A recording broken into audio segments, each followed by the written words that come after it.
నమస్తే TV 45 news కి స్వాగతం. ముందుగా బులెటిన్ల హెడ్లైన్స్. ప్రజలను పార్టీని సొంత బిడ్డల్లా చూసుకునే వైఎస్ జగన్ మళ్ళీ ముఖ్యమంత్రి అయితే ప్రజలు బాగుంటారు. ఆర్కే రోజా. మాజీ ఎమ్మెల్యే మరియు బీజేపీ రాష్ట్ర ఉపాధ్యక్షుడు శ్రీ ఎన్వీఎస్ఎస్ ప్రభాకర్ మీడియాతో మాట్లాడుతున్నారు. తెలంగాణ భవన్లో బీఆర్ఎస్ నాయకుల ప్రెస్ మీట్.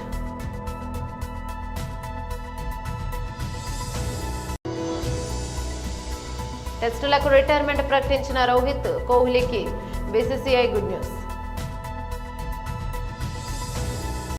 డీటెయిల్స్ చూస్తే నేడు రాష్ట్రంలో నారావారి నరకాసుర పాలన జరుగుతుంది. మహిళల పైన మనం సత్యభామలాగా నారావారి నరకాసుర పాలన అంతం చేయడానికి నడుం బిగించాలి. చంద్రబాబు ఏడాది పాలనలో అరాచకాలు, అఘాయిత్యాలు, అత్యాచారాలు, అవమానాలు, అక్రమ కేసులు, వేధింపులు ఇవే. చంద్రబాబు సూపర్ సిక్స్లు సోషల్ మీడియా ద్వారా మహిళలను వేధించడానికి ఉన్మాదులను తయారు చేస్తున్నారు. ప్రజలను పార్టీని సొంత బిడ్డల్లా చూసుకునే వైఎస్ జగన్ మళ్ళీ ముఖ్యమంత్రి అయితే ప్రజలు బాగుంటారు, రాష్ట్రం బాగుంటుంది. ఈరోజు మనమందరం ఇక్కడ సమావేశమయ్యేదానికి ఒక కారణం ఉంది. మన అందరి మీద ఈరోజు ఒక గురుతరమైన బాధ్యత ఉంది. ఎందుకంటే ఈ రాష్ట్రంలో నారావారి నరకాసుర పాలన జరుగుతోంది. సో ఈరోజు వైఎస్ఆర్ కాంగ్రెస్ పార్టీలో ఉన్న ప్రతి మహిళ, ప్రతి కార్యకర్త ఒక సత్యభామలాగా ఈ నారావారి నరకాసుర ప్రభుత్వాన్ని అంతమొందించే విధంగా నడుం బిగించాలని కూడా ఈ సందర్భంగా మీ అందరినీ కోరుకుంటున్నాను. ఎందుకంటే చంద్రబాబు నాయుడు వచ్చి దాదాపుగా ఏడాది అవుతుంది. ఈ ఏడాదిలో ఆయన సాధించింది ఏందయ్యా అంటే అరాచకాలు, అఘాయిత్యాలు, అత్యాచారాలు, అవమానాలు, అక్రమ కేసులు, వేధింపులు ఇవే సూపర్ సిక్స్. సో ఈ సూపర్ సిక్స్ ఇవ్వడానికి ఉత్సాహం చూపిస్తున్నాడు తప్ప మనం మహిళలకు ఇచ్చిన వాగ్దానాల్ని నెరవేర్చాలన్న చిత్తశుద్ధి వాళ్ళకి లేకపోవటం అనేది మనం అందరం కూడా గమనించాలి. ఎందుకంటే జగన్మోహన్ రెడ్డి గారు అధికారంలో రాకముందు మహిళలకి ఏమేం ప్రామిస్ చేశారు, అధికారంలో వచ్చిన తర్వాత అవన్నీ ఎలా ఫుల్ఫిల్ చేశారు, అవే కాకుండా చెప్పని అనేకం కూడా మన కోసం ఎలా చేశారో మళ్ళీ నేను ప్రత్యేకంగా చెప్పాల్సిన అవసరం లేదనుకుంటున్నా. ప్రతి కుటుంబంలో ఎంతమంది ఏ స్కీమ్కి అర్హులో కులం, మతం, పార్టీ చూడకుండా అందరికీ అన్నీ అందించారు. కాబట్టే ఈరోజు మనం ధైర్యంగా గ్రామాల్లోకి వెళ్ళగలుగుతున్నాం. ఎక్కడ మనం కనిపించినా అయ్యో మేము తప్పు చేశామని కొంతమంది, అయ్యో మేము అన్నకు ఓటేసాం ఎక్కడికి పోయిందని కొంతమంది, ప్రతి ఒక్క మహిళ వైఎస్ఆర్ కాంగ్రెస్ పార్టీ వాళ్ళు, వైఎస్ఆర్ కాంగ్రెస్ పార్టీ సింపథైజర్స్ ఓపెన్గా బాధపడుతుంటే తెలుగుదేశం, జనసేన వాళ్ళు లోపల ఏడుస్తున్నారు. ఎందుకంటే ఈ కూటమి ప్రభుత్వం వైఎస్ఆర్సీపీ మహిళలనే కాదు, వాళ్ళ తెలుగుదేశం, జనసేన మహిళల్ని కూడా మోసం చేసింది. వాళ్ళకు కూడా అమ్మఒడి లేదు, వాళ్ళకు కూడా చేయూత లేదు, వాళ్ళకు కూడా ఆరోగ్యశ్రీ లేదు, వాళ్ళకు కూడా ఏ ఒక్క సంక్షేమ పథకం సూపర్ సిక్స్ లేదు. అంటే మననే కాదు వాళ్ళని కూడా మోసం చేశారు. మనం బయట చెప్పుకోగలుగుతున్నాం, వాళ్ళు చెప్పుకోలేక కుమిలిపోతున్నారు అన్నది నిజమని కూడా ఈ సందర్భంగా తెలియజేసుకుంటున్నాం. ఉగ్రవాదులకి మనకి మధ్యన జరిగిన యుద్ధంలో ముందుండి నడిపించింది ఎవరు? మహిళలు. సో మహిళలుగా మనం గర్వపడాలి. చంద్రబాబు నాయుడు కూటమి ప్రభుత్వం అధికారంలోకి వచ్చిన తర్వాత మహిళల మీద, చిన్నపిల్లల మీద అఘాయిత్యాలు, అత్యాచారాలు ఎంతగా పెరిగిపోతున్నాయో అసెంబ్లీ సాక్షిగా వాళ్ళు ఇచ్చిన లెక్కలు చూస్తేనే మీకు అర్థమవుతుంది. అంటే ఈరోజు ఒకవైపు ఉన్మాదుల్ని తయారు చేస్తూ ఎలా సోషల్ మీడియాలో మహిళల్ని టార్గెట్ చేయటం, ఎవరు వైఎస్ఆర్సీపీకి స్ట్రాంగ్గా నిలబడి మాట్లాడుతున్నారు లేదా ఎవరు మాజీ ఎమ్మెల్యే మరియు బీజేపీ రాష్ట్ర ఉపాధ్యక్షుడు శ్రీ ఎన్వీఎస్ఎస్ ప్రభాకర్ మీడియాతో మాట్లాడుతున్నారు. ఒకవైపున డీల్ కుదిరింది, రాజీ జరిగింది, సోనియా అమ్మ మాట నిలబెట్టుకుంది. ఇక మిగిలింది విలీనమే తరువాయి అయిపోయింది. ఇప్పుడు కాంగ్రెస్ పాలన మొదలై 15 నెలలు దాటింది. ఒక్కొక్క సంఘటన, ఒక్కొక్క కుట్ర, ఒక్కొక్క కుతంత్రం, ఒక్కొక్క కుంభకోణం బయటకు వస్తూ ఆ విచారణ సంఘాలు అడుగులు ముందుకేస్తూ ఉంటే అక్కడి నుంచి ఏం చేయాలి అన్నటువంటి ఒక వ్యవహారంలో భాగంగానే డీల్ కుదిరింది, రాజీ జరిగింది. జూన్ 2 తర్వాత కానీ డిసెంబర్ 9 తర్వాత కానీ, నేను డేట్లు కూడా ప్రస్తావిస్తున్నా, ఖచ్చితంగా విలీనం తథ్యం, ఖచ్చితంగా ముఖ్యమంత్రి మారటం తథ్యం.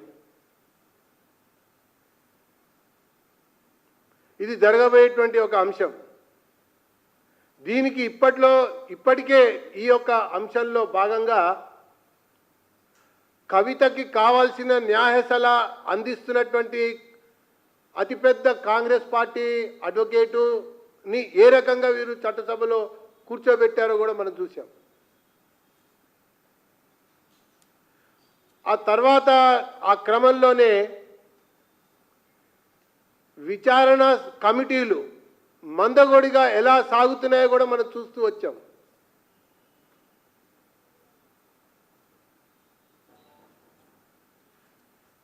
ఇది ఒకవైపున కనబడుతున్నటువంటి దృశ్యం. ఇంకొక వైపుకి వెళ్తే అప్పటి 10 సంవత్సరాల పాలనలో, ఇప్పటి 15 మాసాల యొక్క పాలనలో సంక్షేమ పథకాల యొక్క అమలు ఏ గ్రామ పంచాయతీలో కానీ, నగరంలో కానీ, జిల్లాలో కానీ గ్రామ సభల యొక్క ఆధారంగా ఎంపిక జరగకపోవటం వల్ల చిట్ట చివరి పేదవాడికి, నిజమైనటువంటి అర్హులకి, బీదలకి చెందకుండా చేరకుండా వీరి రాజకీయ నిర్ణయాల వల్ల అప్పుడు వాళ్ళకి చెందిన వాళ్ళకే దక్కింది, ఇప్పుడు కూడా వీళ్ళకి చెందిన వాళ్ళకే దక్కుతోంది. ఉదాహరణకి ఈ మధ్య ఇందిరమ్మ ఇళ్లకు సంబంధించినటువంటి వ్యవహారం ఒకటి బయటకు వచ్చింది. ఆ ఊర్లో అతి పేద కుటుంబం అదే, దళిత కుటుంబం కూడా అదే, వికలాంగుల కుటుంబం కూడా అదే. తెలంగాణ భవన్లో బీఆర్ఎస్ నాయకులు ప్రెస్ మీట్ నిర్వహించారు. విడిపించుకోవడం నిజంగా ఒక పిచ్చి తుగ్లక్ చర్యలా కనబడతా ఉంది. నీసుముచ్చోడు కోన్ను కోయడానికి కారణాలు వెతికినట్టు రేవంత్ రెడ్డి గారు ప్రజల్ని రోడ్డు పాలు చేసి ఏడిపించడానికి నిత్యం ఏదో ఒక కారణం వెతుకుతూనే ఉంటాడు.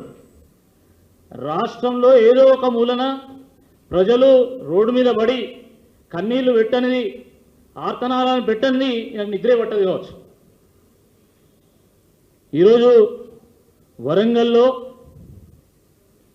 రోడ్డు పక్కన ఉన్నటువంటి షాపులను, రోడ్డు పక్కన ఉన్నటువంటి చిన్న చిన్న వ్యాపారాలను కూల్చివేసడం మనం టీవీలో చూసాం. ఒక గంట క్రితము నాగర్ కర్నూల్లో కూడా ఇదే రకంగా షాపులను కూల్చివేయడం కూడా మనం చూసాం. అంటే రాష్ట్రంలో ఏదో ఒక మూలన ఏదో ఒక కూల్చివేత చేపట్టండి ఈ ప్రభుత్వానికి నిద్రపట్టేటువంటి ఒక పరిస్థితి లేదు. దేశం అంటే మట్టి కాదో, ఈ దేశం అంటే మనుషులోయని గురజాడ అప్పారావు అన్నారు. కానీ కాంగ్రెస్ పార్టీ నాయకులకు ఇది అర్థమయ్యేటువంటి ఒక పరిస్థితి లేదు. మనుషులను ఖాళీ చేయించి మట్టి గోడలను చూపిస్తే అందం వస్తుందా? అందగత్తలను తీసుకొచ్చి నగరం అంతా తిప్పితే అది అందం వస్తుందా? ఒక్కసారి ఆలోచించాల్సిందా ఈ సందర్భంగా నేను కోరుతా ఉన్నాము. ఓరుగల్లు ఒక ప్రపంచ వారసత్వ నగరం. అది అడుగడుగున ఆలయాలు, గొలుసుకట్టు చెరువులు, అటవీ సంపద, పర్యాటక ప్రదేశాలు, భిన్న సంస్కృతులు, అద్భుతమైనటువంటి కళా సంపద, శిల్ప సంపద అడుగడుగున అందాలే. కానీ అక్కడి ప్రజలు కన్నీళ్లు పెట్టినప్పుడే అది నిజమైనటువంటి అందమైతుంది తప్ప ఏదో అందాల పోటీ పేరు పెట్టి అక్కడ ఉన్నటువంటి పేద ప్రజల యొక్క జీవితాలను నాశనం చేసేటువంటి ఒక ప్రయత్నం ఎప్పుడు కూడా అది అందం అనిపించుకోదని చెప్పి ఈ సందర్భంగా గుర్తు చేస్తూ ఉన్నాం. రేవంత్ రెడ్డి గారి ప్రభుత్వం వ్యవహారం ఎట్లున్నది అంటే అందంగా కనబడడానికి కనుబొమ్మలు గీకించుకున్నట్టున్నది. ఆ రకంగా వాళ్ళు వ్యవహారం చేస్తున్నారు. అతిథి దేవో భవ, ఇది మన సంస్కృతి. ప్రపంచ నలుమూలల నుండి, దేశ విదేశాల నుండి వచ్చినటువంటి అతిథులకు ఆతిథ్యం ఇద్దాం, గౌరవిద్దాం, వాళ్ళని స్వాగతిద్దాం. కానీ పేద ప్రజల కన్నీళ్లను ఆరబోసి అత్తరు తయారు చేసి వాళ్ళ మీద సెంటు కొట్టి వాళ్ళ ఆర్తనాదాలతోని సన్నాయి మోగించి స్వాగతించడానికి మాత్రం ఎట్టి పరిస్థితుల్లో అంగీకరించేది లేదు. ఇది సమంజసం కాదు అని చెప్పి ఈ సందర్భంగా గుర్తు చేస్తూ ఉన్నాం. ఎవరి మెప్పు కోసమో ప్రజల్ని ఏడిపించడం ఇది ప్రజాపాలన అవుతుందా? ఒకసారి అర్థం. ఇటీవల టెస్టులకు రిటైర్మెంట్ ప్రకటించిన team India star player Virat Kohli, Rohit శర్మలకు బీసీసీఐ గుడ్ న్యూస్ చెప్పింది. వాళ్ళు టెస్టులు T20లకు రిటైర్మెంట్ ప్రకటించినప్పటికీ వాళ్ళ A+ కాంట్రాక్ట్ కొనసాగుతుందని బీసీసీఐ సెక్రటరీ దేవజిత్ సైకియా తెలిపారు. వారు భారత క్రికెట్లో భాగమై ఉన్న A+ సౌకర్యాలు గతంలో మాదిరి వారికి లభిస్తాయని పేర్కొన్నారు. ప్రముఖ న్యూస్ ఏజెన్సీ ANI ప్రకారం బీసీసీఐ కార్యదర్శి దేవజిత్ సైకియా మాట్లాడుతూ T20 టెస్టుల నుంచి రిటైర్మెంట్ ప్రకటించిన తర్వాత కూడా విరాట్ కోహ్లీ, రోహిత్ శర్మల గ్రేడ్ A+ కాంట్రాక్టు కొనసాగుతుంది. వారు ఇప్పటికీ భారత్ క్రికెట్లో భాగమే. వారికి గ్రేడ్ A+ యొక్క అన్ని సౌకర్యాలు లభిస్తాయి అని బీసీసీఐ కార్యదర్శి దేవజిత్ సైకియా అన్నారు. కాగా బీసీసీఐ రూల్స్ ప్రకారం 3 ఫార్మాట్లకు అందుబాటులో ఉండే ఆటగాళ్లకు మాత్రమే గ్రేడ్ A+లో కాంట్రాక్టులు ఇస్తారనే విషయం తెలిసిందే. అయితే 2024లో ప్రపంచ కప్ గెలిచిన తర్వాత రోహిత్ కోహ్లీ అంతర్జాతీయ T20ల నుంచి వైదొలిగారు. అలాగే ఇటీవల టెస్ట్ ఫార్మాట్కు కూడా వీడ్కోలు పలికారు. రోహిత్ కోహ్లీ ప్రస్తుతం భారత జట్టు తరపున బరిలోకి దిగే ఏకైక ఫార్మాట్ వన్డేలే. ఈ ద్వయం 2027 ప్రపంచ కప్ గెలవడమే లక్ష్యంగా పెట్టుకున్నారు. అందుకే వన్డే ఫార్మాట్లో కొనసాగాలని నిర్ణయించుకున్నారు. ఎలాగైనా వచ్చే వన్డే వరల్డ్ కప్ ఆడాలనేది వారి కోరిక. 2023లో జరిగిన వన్డే ప్రపంచ కప్ ఫైనల్లో భారత జట్టు బోల్తాపడి ట్రోఫీని త్రోటిలో చేజార్చుకున్న విషయం తెలిసిందే. కామారెడ్డి జిల్లా ఎల్లారెడ్డి పోలీస్ స్టేషన్ పరిధిలో క్రైమ్ నెంబర్లు 66/2025, 97/2025, 98/2025 యందు దొంగతనాలకు సంబంధించి ప్రధాన నిందితురాలైన సాతలి గ్రామానికి చెందిన నీరడి మంజుల, వయసు 40 సంవత్సరాలు, భర్త పేరు సాయిలు, కులం ముదిరాజును ఈరోజు ఎల్లారెడ్డి పట్టణంలోని డైలీ మార్కెట్ సమీపంలో నగలు అమ్మేందుకు వచ్చిన రాష్ట్ర సమయంలోనే పట్టుకోవడం జరిగింది.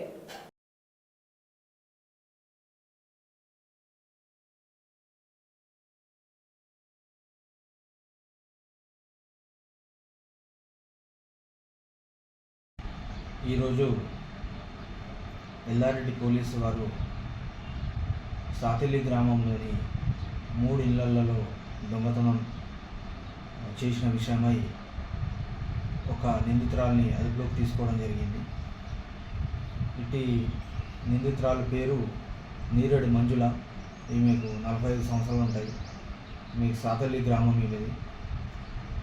సాతిలి గ్రామం నుండి ఇక్కడికి వీక్లీ మార్కెట్కి వచ్చి తన దగ్గర ఉన్న బంగారం అమ్మడానికి చూస్తూ ఉంటే నమ్మిదగిన సమాచారం మేరకు ఎస్ఐ గారు వెళ్ళి ఎంక్వైరీ చేయడం జరిగింది. ఆ ఎంక్వైరీలో భాగంగా ఈ మధ్య కాలంలో జరిగినటువంటి 3 దొంగతనాలు అవి ఆమె కన్ఫ్యూజ్ చేయడం జరిగింది. ఒకటి క్రైమ్ నెంబర్ 66, అందులో ఒక 4,000 రూపాయలు మరియు చెవి కమ్మలు, ఒక ముక్కు పుడకపోయింది. అలాగే క్రైమ్ నెంబర్ 97లో పట్టగొలుసులు ఒక 20 తులాలు, ఒక చెవి కమ్మలు, అలాగే ఒక 13,000 రూపాయలు పోయినాయి. అలాగే 98 క్రైమ్ నెంబర్లో ఒక 5 తులాల సిల్వర్ కడియము మరియు ఒక 10,000 రూపాయలు పోయినాయి. ఇవన్నీ కూడా ఆమె తీసినట్టుగా కన్ఫ్యూజ్ చేసింది. దానిలో భాగంగా ఆమె దగ్గర నుండి కొంత ప్రాపర్టీని రికవరీ చేయడం కూడా జరిగింది. పట్టగొలుసులు మరియు కమ్మలు, అదే 12,000 రూపాయలు, అదేవిధంగా కడియం కూడా రికవర్ చేయడం జరిగింది. ఆమెను ఇప్పుడు ఫర్దర్గా జ్యుడిషియల్ రిమాండ్ పంపించి ఆమె ప్రస్తుతానికి మిగతా ఐటమ్స్ ఎక్కడ పెట్టిందో ఆమె గుర్తులేవని అంటున్నారు. కాబట్టి ఆమెను మళ్ళీ కస్టడీలోకి తీసుకొని ఫర్దర్ విచారణ చేసి మిగతా అమౌంట్ కూడా రికవర్ చేయడం జరుగుతుంది. ఈ కేసు డిటెక్షన్లో చురుకుగా వ్యవహరించినటువంటి కానిస్టేబుల్ ఇద్రీస్ మరియు హోంగార్డ్ ప్రసాద్ ఇద్దరిని కూడా ఎస్పీ గారు అభినందించారు. వారికి తగిన గుర్తింపుగా వారికి రివార్డు ఇవ్వడం జరుగుతుంది. Thank you. రాష్ట్ర విద్యాశాఖ ఆదేశ ప్రకారం గత నెల 25 నుంచి ప్రారంభమైన ఈ నెల 13 వరకు 15 రోజుల పాటు సదాశివపేట మండలంలోని వివిధ గ్రామాల దాదాపు 65 మంది విద్యార్థులకు ప్రభుత్వ రవీంద్ర మోడల్ ఉన్నత పాఠశాలలో ఉచిత వేసవి శిక్షణ శిబిరం ఘనంగా నిర్వహించడం జరిగింది. మండల విద్యాధికారి ఎన్ శంకర్ తెలిపారు. వేసవి శిబిరంలో ఆర్ట్, కుట్లు, అల్లికలు, మెహందీ, డాన్స్ అంశాలపై విద్యార్థులకు శిక్షణ ఇవ్వడం జరిగిందని ఆర్ట్ను రాజశేఖర్, కుట్లు, అల్లికను విజయలక్ష్మి, మెహందీస్ ఎస్కే అంజుమ్, డాన్స్ ను మైథిలి శిక్షణ ఇచ్చారని మండల విద్యాధికారి ఎన్ శంకర్ తెలిపారు. ఈ అంశాలే కాకుండా వేరు అంశాలపై శిక్షణ ఇచ్చేందుకు టీచర్స్ ముందుకొచ్చారని, ముగింపు కార్యక్రమంలో ప్రథమ, ద్వితీయ, తృతీయ స్థానాలు సాధించిన విద్యార్థులకు బహుమతులను అందించి ప్రోత్సహించడం జరిగిందని, ఈ కార్యక్రమంలో ఎంఆర్సీ స్టాఫ్ అక్బర్, రాజేశ్వర్, మల్లేష్ మరియు విద్యార్థుల తల్లిదండ్రులు పాల్గొన్నారని మండల విద్యాధికారి ఎన్ శంకర్ తెలిపారు. This is best opportunity for us all to practice all art and craft and mehendi. This is wonderful and spacious to all of you, and this is the the one which is the great summer camp. So I felt very happy to hear this. Just today only I came. I don't know this opportunity. So just today I know, but it is very wonderful to see. Thank you. ఏడవ తరగతి చదువుతున్నాను. నేను hostel KGB సదాశివపేటలో చదువుకున్నాను. నేను ఈ summer 15 days summer camp వచ్చినందుకు నేను చాలా నేర్చుకున్నాను. డ్రాయింగ్ కూడా నేను మంచిగా చేశాను. సార్ కూడా షేడింగ్స్, ఆ షేడ్స్ అన్నీ కూడా నేర్పించాడు. డ్రాయింగ్ మాస్టర్, డాన్స్ టీచర్, కుట్లు, అల్లికలు, మెహందీ, అందరు టీచర్స్ కూడా మంచిగా చెప్పారు. నేను మంచిగా నేర్చుకున్నాను. అందరికీ ధన్యవాదాలు. పశ్చిమాసియాలో ఉద్రిక్తత పరిస్థితులు కొనసాగుతున్నాయి. ఇజ్రాయెల్, హమాస్ మధ్య జరుగుతున్న ఘర్షణలతో తాజాగా ప్రాంతం మరోసారి దాడులతో దద్దరిల్లుతోంది. ఉత్తర గాజాలోని నివాస ప్రాంతాలపై మంగళవారం రాత్రి ఇజ్రాయెల్ జరిపిన వైమానిక దాడులు తీవ్ర విషాదాన్ని మిగిల్చాయి. ఈ దాడుల్లో పెద్ద సంఖ్యలో పౌరులు ప్రాణాలు కోల్పోయారు. ఉత్తర గాజాలోని జబాలియా ప్రాంతంలో ఇళ్లపై వైమానిక దాడులు జరిగాయి. దుర్ఘటనలో 48 మంది పౌరులు మరణించగా వారిలో 22 మంది చిన్నారులు ఉన్నారని స్థానిక ఆరోగ్య శాఖ అధికారులు వెల్లడించారు. అనేక నివాస భవనాలు ఈ దాడుల్లో తీవ్రంగా దెబ్బతిన్నాయని తెలిపారు. అమెరికా మధ్యవర్తిత్వంతో జరిగిన ఒప్పందంలో భాగంగా హమాస్ ఒక ఇజ్రాయెల్ అమెరికన్ బందీని విడుదల చేసిన కొద్దిసేపటికే ఈ దాడులు జరగడం గమనార్హం. మరోవైపు గాజాలో యుద్ధాన్ని ఆపే ప్రసక్తే లేదని ఇజ్రాయెల్ ప్రధానమంత్రి బెంజమిన్ నెతన్యాహు తెలిపారు. దీంతో యుద్ధ విరమణ ఒప్పందంపై నెలకొన్న ఆశలు సన్నగిల్లాయి. ఇటీవల ఇజ్రాయెల్ పై హూతీలు జరిపిన దాడుల పట్ల నెతన్యాహు తీవ్ర ఆగ్రహాన్ని వ్యక్తం చేశారు. హూతీలను ఖచ్చితంగా ఎదుర్కొంటామని గతంలో ఐడిఎఫ్ చేసిన దాడులను వారు గుర్తుంచుకోవాలని హెచ్చరించారు. ఈసారి దాడులు తీవ్రంగా ఉంటాయని, బాంబుల మూతలతో హోరెత్తిస్తామని ఆయన అన్నారు. బులెటిన్ ముగించే ముందు హెడ్లైన్స్ మరోసారి. ప్రజలను పార్టీని సొంత బిడ్డల్లా చూసుకునే వైఎస్ జగన్, మళ్లీ ముఖ్యమంత్రి అయితే ప్రజలు బాగుంటారు. ఆర్కే రోజా. మాజీ ఎమ్మెల్యే మరియు బీజేపీ రాష్ట్ర ఉపాధ్యక్షుడు శ్రీ ఎన్వీఎస్ఎస్ ప్రభాకర్ మీడియాతో మాట్లాడుతున్నారు. తెలంగాణ భవన్లో బీఆర్ఎస్ నాయకులు ప్రెస్ మీట్.